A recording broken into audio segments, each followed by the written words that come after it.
Hello दोस्तों, आप सभी का हमारे यूट्यूब चैनल डीके पाठशाला में स्वागत है। दोस्तों, आज हम लोग बात करने वाले हैं जो आपका यूपीपीएससी की नई भर्ती आपकी आने वाली है आरओ की, उसके बारे में। और दोस्तों ये वीडियो देखिए, जो पहली बार आपका आरओ एग्जाम देने वाले हैं जो भी स्टूडेंट, उनके लिए वीडियो बहुत ज़्यादा इंपॉर्टेंट रहने वाला है, क्योंकि इसमें दोस्तों सारी हम बात करेंगे किस तरह से आपको तैयारी करनी है, बुक्स वगैरह सब कुछ इसमें आपकी बात की जाएगी। अगर दोस्तों आप पहली बार आरओ देने वाले तो इस वीडियो को जरूर देखें। पहले दोस्तों आपको बात करते हैं विज्ञापन के बारे में। तो दोस्तों पहले देखिए, मैं आपको बता दूं, जो आपकी आरओ की नौकरी होती है दोस्तों, बहुत ही अच्छी नौकरी आपकी होती है। यानी कि अगर मान लो, अगर आप किसी कारणवश पीसीएस में सिलेक्शन नहीं हो पा रहा है, तो दोस्तों आरओ जो है बहुत ही अच्छी जॉब है। एक दोस्तों प्लस पॉइंट इसका ये होता है कि इसमें दो ही जगह आपकी पोस्टिंग होती है, तो लखनऊ में होगी या आपकी इलाहाबाद में होगी। कहीं गाँव वगैरह में पोस्टिंग इसमें नहीं होती है, क्योंकि होता क्या है कि जो बच्चे आपके शहर से बिलोंग करते हैं तो उनको गाँव में मैनेज करने में बहुत ज़्यादा परेशानी का सामना करना पड़ता है, तो उनके लिए आपका सही है, ऑफिस की नौकरी है।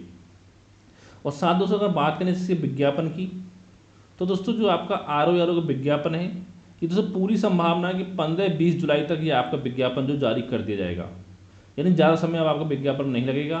और जो इसके एग्जाम की, और दोस्तों जब आपका विज्ञापन आएगा, हो सकता है कि आपकी जो सीटों की संख्या वो 300 प्लस के आसपास हो, लेकिन जब तक आपका प्री का एग्जाम होगा तब तक संख्या जो आपकी 400 प्लस आपकी हो जाएगी कम से कम सीटों की।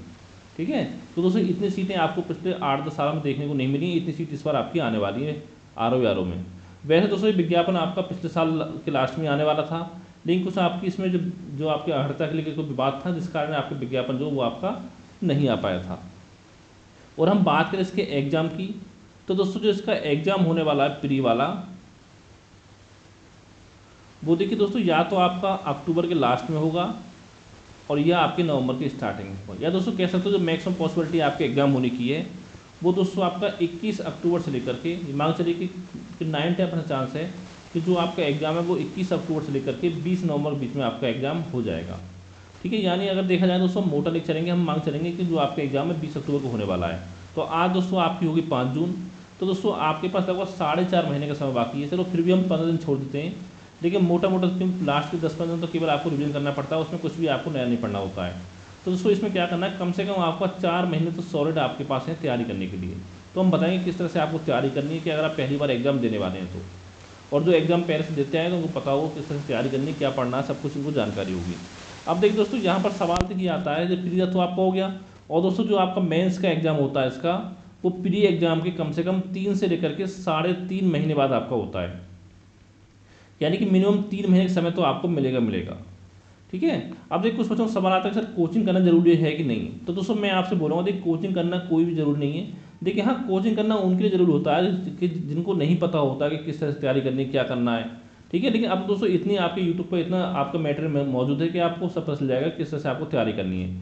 यानी कि आपको एक गाइडेंस देने वाला कोई होना चाहिए, तो उससे के बाद फिर आपको तैयारी करने, यानी कि कोई कोचिंग लेने की जरूरत आपको नहीं पड़ेगी। और दोस्तों जितने मुझसे हेल्प होगी मैं आपकी करूँगा, उसमें कोई आपको टेंशन नहीं लेनी है। ठीक है, अगर कोई आपका सवाल हो तो हमको व्हाट्सअप नंबर दे रखा है मैंने, उस पर भी आप पूछ सकते हो। अब दोस्तों बात करते हैं सिलेबस के बारे में।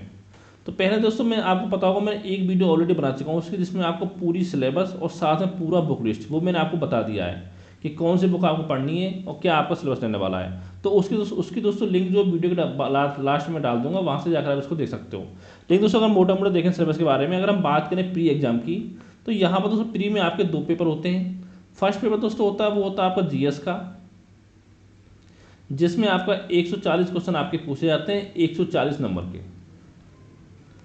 और सेकंड पेपर दोस्तों होता है वो होता है आपका सामान्य हिंदी का, जिसमें आपके 60 क्वेश्चन पूछे जाएंगे 60 मार्क्स के। यानी टोटल देखा जाए तो आपका पेपर होता है 200 क्वेश्चन आपके होते हैं और 200 मार्क्स का आपका पेपर होता है। ठीक है, और दोस्तों कट ऑफ की बात किया दोस्तों, अगर मान लो ये 200 में से अगर आप 130 नंबर प्लस ले आते हो, तो मान चलिए कि आपका जो सिलेक्शन है वो आपका प्री के लिए प्री आपको क्वालिफाई हो जाएगा। और प्री के जो मार्क्स है वो मेंस में आपके नहीं जुड़ते हैं। और साथ ही इसमें 1/3 होती है आपकी नेगेटिव मार्किंग। और हिंदी के पेपर के लिए आपको 1 घंटे का समय दिया जाता है, और जीएस के पेपर के लिए आपको 2 घंटे का समय दिया जाता है। ठीक है, यानी कि बीच में आपको 2-3 घंटे गैप होता है, एक ही दिन में दोनों पेपर आपके होते हैं। तो ये बात होगी प्री की। अब देखिए दोस्तों यहाँ पर बात जो आती है मेंस की, तो मेंस में दोस्तों क्या होता है कि देखिए दोस्तों, जो जीएस आपकी प्री में पूछी जाती है वही जीएस आपकी मेंस में पूछी जाती है। तो एक पेपर फर्स्ट पेपर आपका होता है जीएस का। ठीक है, इसमें क्या होता है, लेकिन यहाँ पर 140 क्वेश्चन आते हैं, यहाँ पर आपके 120 क्वेश्चन आपके पूछे जाते हैं 120 मार्क्स के। मेंस में। लेकिन दोस्तों प्री मेंस में फ़र्क क्या होता है कि फ़र्क ये होता है कि जो क्वेश्चन पूछने का लेवल है वो थोड़ा आपका बढ़ जाता है मेंस में।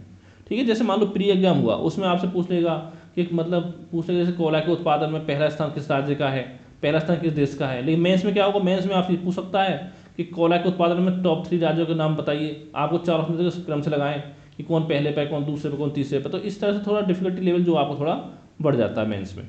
पहला ये हो गया। और दोस्तों एक पेपर आपका हिंदी का होता है। देखिए जो हिंदी में प्री में होता है उसमें आपके 6 टॉपिक पूछे जाते हैं 10 नंबर के। ठीक है, ऑब्जेक्टिव होते हैं। उसमें क्या होता है, देखिए एक तो आपको होता है विलोम शब्द, एक आपका पर्यायवाची, एक आपको होता है वाक्यांशों के एक शब्द, एक तत्सम तद्भव, एक होता है वर्तनी शुद्धि या वाक्य शुद्धि, और एक दोस्तों आपको होता है विशेषण विशेष्य। ये 60 क्वेश्चन आपके होते हैं 60 नंबर के। लेकिन दोस्तों मेंस में क्या होता है, इस हिंदी में आपका जो पर्यायवाची है वो आपका नहीं पूछा जाता है। ठीक है, पर्यायवाची छोड़कर बाकी 5 टॉपिक आपके पूछे जाते हैं। और यहाँ भी आपका 60 क्वेश्चन का 60 नंबर का जो आपका पेपर है वो आपका होता है हिंदी का एक। ठीक है, और दोस्तों मेन हिंदी होती है उसी के साथ इसको शामिल किया जाता है। और एक यानी कि 120 का ये होगा, 60 का ये होगा, 180 आपके हो गए। और दोस्तों एक पेपर इसी में आपको होता है, वो होता है आपका हिंदी का, वो होता है आपका 100 नंबर का। देखिए उसमें क्या होता है आपका 100 मार्क्स के में कि देखिए एक तो दोस्तों उसमें आपका आता है पत्र लेखन, आपसे एक पत्र लेखन पूछा जाएगा जो कि आपका होगा 24 नंबर का। ठीक है, और एक दोस्तों आपसे गद्यांश पूछा जाता है जो कि आपका 21 नंबर का गद्यांश होता है। उसमें क्या होता है, एक तो आपसे शीर्षक पूछे गद्यांश का जो 3 नंबर का होता है, और एक आपका गद्यांश का सारांश पूछता है जो 6 नंबर का होता है, और साथ ही 3 आपके रेखांकित अंश होते हैं, रेखांकित भाग जो सेंटेंस होते हैं उनका आपसे सारांश पूछता है। ठीक है, वो होते हैं 3 पूछता है 4 नंबर के, 12 नंबर का वो हो गया। तो टोटल में आपको 21 नंबर का गद्यांश हो गया। और एक दोस्तों होता है आपका पत्र का सारणी रूप लिखने के लिए बोलता है आपसे, जो कि आपका 15 नंबर का होता है। दोस्तों ये आपके फ्री के नंबर है 15, जो पत्र सारणी रूप लिखना है। ठीक है, उसमें कुछ भी आपको ज़्यादा करना नहीं पड़ता है। तो यानी 24 और 45 और 60 नंबर आपके हो गए। और इसके बाद दोस्तों 10 नंबर का आपका आता है हिंदी में हिंदी टू इंग्लिश ट्रांसलेशन, और 10 का आपका आता है इंग्लिश टू हिंदी ट्रांसलेशन, जिसको कह सकते हो प्रशासनिक शब्दावली वगैरह पूछी जाती है। और 10 नंबर के आपके आते हैं मुहावरे लोकोक्तियाँ, और साथ ही आपके उसमें वाक्यों का प्रयोग भी करना पड़ता है कि मुहावरे का अर्थ बताइए, उसको वाक्य में प्रयोग कीजिए। ठीक है, और 10 नंबर का आपका आता है कंप्यूटर। कंप्यूटर दोस्तों क्या होता है कि यहाँ पे मेनली आपके 2-2 नंबर के 5 क्वेश्चन पूछे जाते हैं।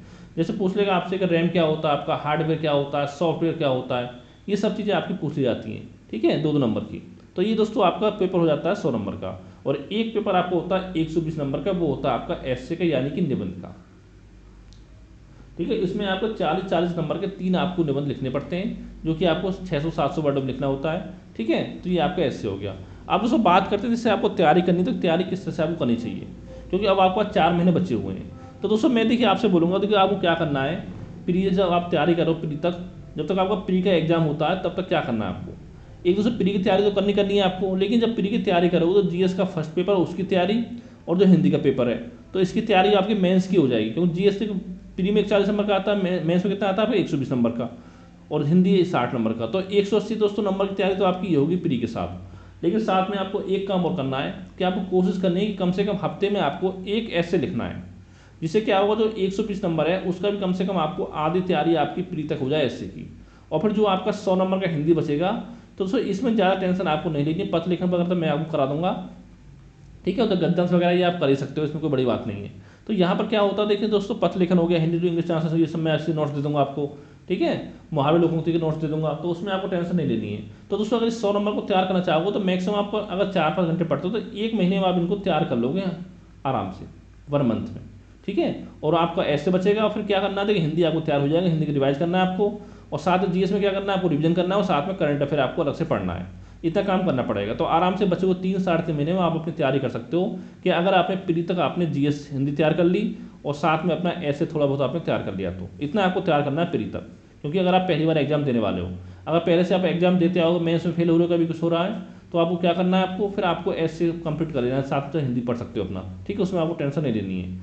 और दोस्तों साथ बता दें कि इसमें आपका इंटरव्यू जो है वो आपका इसमें नहीं होता, ये आपको पता ही होगा अगर आप इसकी तैयारी करना चाह रहे हो तो। ये बात होगी।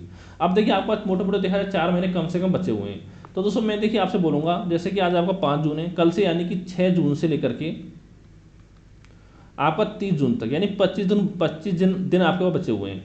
तो दोस्तों इसमें देखिए कोशिश आपको क्या करनी है, देखिए बुक की बात है, बुक में पहले बता सकूँ आपको, उस वीडियो को आप देख लेना।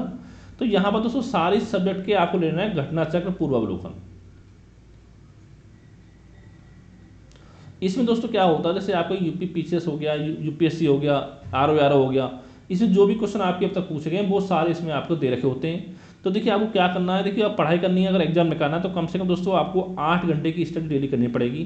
तो देखिए 6 जून से लेकर 30 जून तक केवल आपको एक काम करना है, एक तो आपको घटना पूर्ण आपको पढ़ने हैं, और साथ में जो भी आपके आरओ पेपर हुए पिछले 8-10 सालों में जितने भी, वो भी आपको सॉल्व करने हैं। उससे देखिए फ़ायदा आपको ये होगा कि एक तरह से आपको आइडिया लग जाएगा कि जो आपका एग्जाम है किस तरह के क्वेश्चन आपके पूछे जाते हैं। अगर आप एक बार घटना चक्र पूर्ण में पढ़ लोगे तो देखिए आपको जो बुक से पढ़ोगे तो उसमें आप पढ़ने में परेशानी ज़्यादा नहीं होगी, ये मेरा मानना है। अब देखिए पढ़ना कैसे, देखिए 8 घंटे मान लो पढ़ते हो तो दोस्तों एक तो देखिए आपको इतिहास का आता है, घटना चक्र अवलोकन, इतिहास को पढ़ना ही है आपको, भूगोल पढ़ना है, राज व्यवस्था आपको पढ़ना है, एक पढ़ना है आपको अर्थव्यवस्था का, ठीक है, एक पढ़ना है आपको सामान्य विज्ञान का, एक पढ़ना है आपको पर्यावरण का। तो यानी 6 पढ़ने हैं। एक आपको यूपीजीके का आता है, उसको पढ़ने की जरूरत नहीं है, वो आपका बुक से काम हो जाएगा, ठीक है। ये 6 आपके आते हैं। तो क्या करना है, देखिए आपको 2 घंटे पढ़ना है इतिहास का, 2 घंटे पढ़ना है आपको भूगोल का, 1 घंटा पढ़ना है राजव्यवस्था का, 1 घंटा पढ़ना है आपको अर्थव्यवस्था, 6 घंटे आपके हो गए, और 1 घंटा पढ़ना है पर्यावरण, 7 घंटे हो गए, और 1 घंटा पढ़ना है आपको सामान्य विज्ञान, ठीक है। इस तरह से आपको टोटल मिलाकर के 8 घंटे आपके हो गए। ये दोस्तों अगर पढ़ लोगे 25 दिन तो बहुत ज़्यादा आपको हेल्प मिल जाएगी। फिर दोस्तों हम बात करते हैं आपको जुलाई में आते हैं, तो आपको जुलाई से लेकर के सितंबर तक क्या पढ़ना है आपको, जुलाई से लेकर सितंबर तक। और बाकी दोस्तों जो आपका अक्टूबर का महीना बचेगा उसमें क्या करना है, जैसे हम जो भी आपको 15-20 दिन मिलते हैं, 20 दिन 25 दिन, तो उसमें कोशिश आपको करनी है कि जितना भी आपने पढ़ा है उसको आपको रिवाइज करना है बार बार। एक करंट अफेयर पढ़ना है केवल, उसके अलावा कोई भी आपको नया चीज़ उसमें आपको नहीं पढ़नी है अगर आप एग्जाम निकालना चाहते हो तो, ठीक है। 3 महीने दोस्तों किस तरह से करना है, देखिए जैसे मान लो दिन में आप 8 घंटे पढ़ते हो तो देखिए इस तरह से आप अपने घंटे को बांटिए, मतलब 2-2 घंटे की आप 4 शिफ्ट बना लीजिए, 2 घंटे की आप 4 शिफ्ट बना लीजिए। जैसे 2 घंटे जो पढ़ने हैं आपको, उस 2 घंटे में आप पढ़िए दोस्तों हिंदी, क्योंकि पता होगा प्री में आपके हिंदी के 6 टॉपिक आते हैं। तो जैसे मान लो 2 घंटे पढ़ रहे हो आप, तो आप कोशिश करो 2 घंटे में आपको जो 6 टॉपिक हैं वो दोस्तों सारे टॉपिक आपके कवर हो जाए उसमें, ठीक है। यानी कि आप कोशिश करो 20-20 मिनट आपको सारे टॉपिक पढ़ने हैं। अब देखिए आपको ये नहीं करना है कि पर्यायवाची पढ़ रहे हो तो आप आज पूरे दिन पर्यायवाची पढ़ रहे हो, तो ऐसे कोई फायदा नहीं है। जैसे आप मान लो 20 मिनट पढ़ोगे पर्यायवाची, तो हो सकता है कि आपको 5 या 10 शब्द आपको नए याद हो जाए पर्यायवाची के, 5 हो 10 हो। अगर मान लो आपको 5 भी आपको होते हैं तो 90 दिन में कितने हो गए आपके, यानी 5 हो गए होते हैं एकदम शब्द, ठीक है। तो भी आपको बहुत ज़्यादा शब्द आपको एग्जाम तक याद हो जाएंगे, उसकी आपको टेंशन नहीं लेनी है। जैसे सूर्य का पर्यायवाची पढ़ लिया आपने, ठीक है, पृथ्वी का पढ़ लिया, चंद्रमा पढ़ लिया, इस तरह से आपको 5-5, 10-10 पढ़ने हैं। जैसे विलोम शब्द है, अगर आप 20 मिनट पढ़ोगे विलोम शब्द तो कम से कम आपके 50 जो शब्द हैं वो आपके याद हो जाएंगे। अगर 50 देखिए एक दिन में याद हो रहे हैं तो 5 दिन में आपके, हफ्ते में 7 दिन होते हैं, तो सोचो कितना आपको याद हो जाएगा। तो पूरा आपको बार बार रिवाइज हो जाएगा। अगर टाइम आपको अच्छा खासा है, वो लगता है तैयारी कर सकते हो, तो इसके साथ में इसके आप नोट्स बनाते रहें। और दोस्तों हिंदी के जो सारे नोट्स हैं वो मैं आपको प्रोवाइड करा दूंगा, उसकी आपको टेंशन नहीं लेनी है। फिर दोस्तों बचते हैं आपके पास 6 घंटे। इसमें दोस्तों क्या करना है, इसमें दोस्तों आपको 3 सब्जेक्ट उठानी है जीएस की। जैसे ये 2 घंटे है तो इसे बांट लीजिए आप, कि या तो पढ़ोगे इसमें आप इतिहास, ठीक है, और या इसे पढ़ोगे आप राज व्यवस्था, इन 2 में से। जैसे मान लो हफ्ते में 7 दिन आपको पढ़ना है, ठीक है, तो क्या करें 4 दिन पढ़ने इतिहास, 3 दिन पढ़ने राज व्यवस्था। फिर आपका आ जाता है भूगोल, जिसमें भारत का भूगोल, विश्व का भूगोल, और भूगोल के साथ पढ़ सकते हो इसमें आपकी अर्थव्यवस्था साथ में। जैसे लगता है कि आप भूगोल आपको कमजोर है तो 4 दिन भूगोल पढ़ लो, 3 दिन आपको अर्थव्यवस्था पढ़ लो, और लगता है कि अर्थव्यवस्था ठीक है तो 2 दिन अर्थव्यवस्था पढ़ लो, 5 दिन भूगोल पढ़ लो, ठीक है, 4 हो गया आपकी। फिर दोस्तों बचता है इसमें आपको देखिए यूपीजी के, इसमें आपका आ जाएगा। फिर इसमें दोस्तों आपका आ जाएगा सामान्य विज्ञान भी आपका आ जाएगा। क्योंकि दोस्तों होता क्या है, सामान्य विज्ञान ऐसे सब्जेक्ट है, अगर मान लो आपने कुछ भी कर रखा है तो कम से कम आपने हाई स्कूल इंटर में सामान्य विज्ञान पढ़ाई होगा, ठीक है, फिजिक्स केमिस्ट्री पढ़ाई होगा आपने, तो इसमें आपको ज़्यादा परेशानी नहीं आती है। तो यूपीजी के हो गया, सामान्य विज्ञान हो गया, साथ में करंट अफेयर हो गया। लेकिन दोस्तों मैं आपसे देखिए बोलता हूँ, करंट अफेयर आप डेली ना पढ़ें। करंट अफेयर पढ़ें आप एग्जाम से 1 महीने पहले, तो उसमें क्या होगा, मैं उस समय आपको पूरा नोट्स दे दूंगा, पूरे लगभग 8-10 महीने के, उसको आप अच्छे से पढ़ लेना, ठीक है, लगभग 20-25 दिन। अगर 2-2 घंटे पढ़ लोगे तो उसमें आपका काम हो जाएगा। तो यूपीजी का हो गया आपका सामान्य विज्ञान, करंट अफेयर और पर्यावरण। अब देखिए इसमें इस तरह बांट लीजिए, जैसे हम पर्यावरण पढ़ रहे हो तो आप हफ्ते में 1 दिन पर्यावरण पढ़ लो, 2 दिन पढ़ लो आप यूपीजी के, 2 दिन पढ़ लो सामान्य विज्ञान, और 2 दिन पढ़ लो करंट अफेयर पढ़ना चाहते हो तो, ठीक है। अब करंट अफेयर आपको नहीं पढ़ना भी तो 3 दिन सामान्य विज्ञान कर दो, 3 दिन आप यूपीजी की कर दो। इस तरह से आप पढ़ सकते हो, वो आपकी मर्जी जैसे आप पढ़ना चाहते हो। और दोस्तों मेन प्रॉब्लम देखिए है कि आपकी पढ़ाई होनी चाहिए। कुछ लोग आपसे ये बोलते हैं कि सुबह सुबह उठ पढ़ना चाहिए, तो दोस्तों मैं देखिए ये मानता हूँ पर्सनली कि चाहे आप सुबह उठो चाहे रात में उठो, वो आप पर डिपेंड करता है, ठीक है, जिस समय। लेकिन मेन मुद्दा ये है कि आपकी पढ़ाई होनी चाहिए, चाहे तो आप रात के 2 बजे तक पढ़ाई करो, चाहे आप सुबह के 2 बजे उठ के पढ़ाई करो, वो आपकी मर्जी है, जो आपको अच्छा लगे, ठीक है। लेकिन आपके जो 8 घंटे में बोला है कि कम से कम डेली आपको 8 घंटे पढ़ाई करनी है। और देखिए दोस्तों, जब मैं तैयारी करता हूँ, देखिए मेरा मानना देखिए है कि आप जैसे हफ्ते में आपके 7 दिन होते हैं, तो आप क्या काम करना है अगर आप आरोग्य तैयारी कर रहे हो। अभी देखिए कुछ भी आप केवल आपको घटना चक्र पढ़ना है इस हफ्ते, तो इस महीने जून में, ठीक है। जैसे मान लो आप जुलाई से पढ़ते हो सितंबर तक 3 महीने में, तो देखिए आपको कोशिश करनी है आपको कि जैसे मान लो मंडे से फ्राइडे तक तो जो भी आप पढ़ते हो इन सब्जेक्ट को पढ़ो 8 घंटे के हिसाब से स्टडी। फिर दोस्तों बचता है आपके पास सैटरडे। सैटरडे में क्या काम करना है आपको, जो भी दोस्तों आपने मंडे से फ्राइडे पढ़ा है उस सभी का आप रिविजन करिए, जिस भी सब्जेक्ट में आपने पढ़ा है। अगर दोस्तों आपने पढ़ा है, नोट्स बनाए, दोस्तों एक दिन में आराम से पूरा जो आपने 5 दिन पढ़ोगे वो आराम से आपका रिविजन उसमें अच्छे से हो जाएगा। और बचता है फिर संडे। और संडे दोस्तों मैंने बोल दिया कि आप कोशिश करिए कहीं से भी, आपको जो बहुत सारे मैगजीन आपकी आती है मार्केट में उनसे लेकर और एक बुक लेना कोई ऐसे की, तो उसमें जो आपको एक ऐसे लिखना है एक संडे कम से कम आप एक कोशिश करिए। जैसे मान लो 3 महीने में आपकी कम से कम ये मान चलो 12 तो आपके संडे आएंगे एग्जाम्स पहले, कम से कम सितंबर लास्ट तक होता है आपका एग्जाम, अक्टूबर लास्ट में नवंबर स्टार्टिंग में हो, तो यानी कि अगर आप इस तरह से अगर एक संडे को आप एक ऐसे लिखोगे तो ये मान चलो कि प्री के एग्जाम जब तक आपका होगा कम से कम आपके जो 15 ऐसे हैं वो आपके होकर तैयार हो जाएंगे, ठीक है। और इतना समझ लो कि अगर मान लो आपने 20-25 अगर आपने ऐसे अच्छे से लिख लिए तो उसमें दोस्तों आपको काम हो जाएगा। जैसे मान लो आप महिलाओं पर कोई ऐसे आपका आता है, तो देखिए आपको कोशिश ये करनी है कि आपको पेपर में शायद 600-700 बढ़ के ऐसे लिखने के लिए आता है, 600 या 700 का, ठीक है, मुझे ध्यान नहीं आ रहा है। तो महिलाओं को कोई ऐसे लिखने के आया, तो महिलाओं पर जो ऐसे बन सकते हैं तो वो सारे ऐसे आपको लगभग कोशिश करिए कि 1500-1600 वर्डों में पूरा ऐसे आप लिख लें, या 2000 शब्दों से मैक्सिमम, फिर उसको याद कर लें। तो उसमें जो आपका आ जाए 600-700 में उसको आप कर सकते हो, ठीक है। किस तरह से लिखना है आपको, जैसे किसी के ऊपर आपका हो गया, ठीक है, इस तरह से आप लिख सकते हो। तो इसमें नहीं है, अगर 20-25 अगर आप इंपोर्टेंट ऐसे तैयार कर लोगे तो आपके लिए सफिशिएंट है। उन्हीं में से 3 ऐसे आपको एग्जाम में मिल जाएंगे जो कि आपको करने होते हैं। तो ये दोस्तों आपका हो गया तैयारी का। अगर दोस्तों इसके अलावा कोई आपका सवाल हो तो नीचे कमेंट करके पूछ सकते हो। और दोस्तों साथ ही देखिए मैं आपको बता दूं कि अभी तो थोड़ा बिजी हूँ, मैं आपको जुलाई में क्या करूँगा, मैं कोशिश करूँगा कि आपके लिए टेस्ट सीरीज लाई जाए, जिसमें दोस्तों क्या होगा, जो भी आपके सब्जेक्ट हैं, इतिहास, भूगोल, अर्थव्यवस्था, राजव्यवस्था, ठीक है, सामान्य विज्ञान, इन सभी से जो भी आपके इंपोर्टेंट MCQ बन सकते हैं वो सारे मैं आपको सॉल्व कराऊंगा विद एक्सप्लेन। यानी मेरी कोशिश ये रहेगी, जैसे मान लो एक वीडियो आपके लिए बनाया मैंने, अगर उसमें मान लो 20 क्वेश्चन है तो 20 क्वेश्चन से कम आपके 100 क्वेश्चन जो वो आपके कवर हो जाए, यानी चारों ऑप्शन जो होते हैं वो सब उसमें आपके एक्सप्लेन कर दिए जाएँ। उससे क्या होगा, जैसे मान लो आपने पढ़ाई की उस समय कुछ चीज़ आपकी छूट गई तो उसमें आपकी कवर हो जाएगी। और दोस्तों इस साथ में देखिए एक चीज़ आपको ध्यान देनी कि देखिए जो आपकी बुक आती है जिस भी राइटर की, तो वो सारी आपको नहीं पढ़नी होती है, क्योंकि कुछ टॉपिक आपके ऐसे होते हैं कि वहाँ से कभी क्वेश्चन नहीं बनते, तो वो आपको नहीं पढ़ना है। जो भी इंपॉर्टेंट चीज़ें होती हैं जहाँ से क्वेश्चन बनने की संभावना ज़्यादा रहती है वो ही आपको पढ़ना होता है। तो दोस्तों उम्मीद करता हूँ ये वीडियो आपको पसंद आया होगा। अगर वीडियो आपको अच्छा लगा वीडियो को लाइक करें, साथ ही चैनल को सब्सक्राइब करना ना भूलें। Thank you for watching.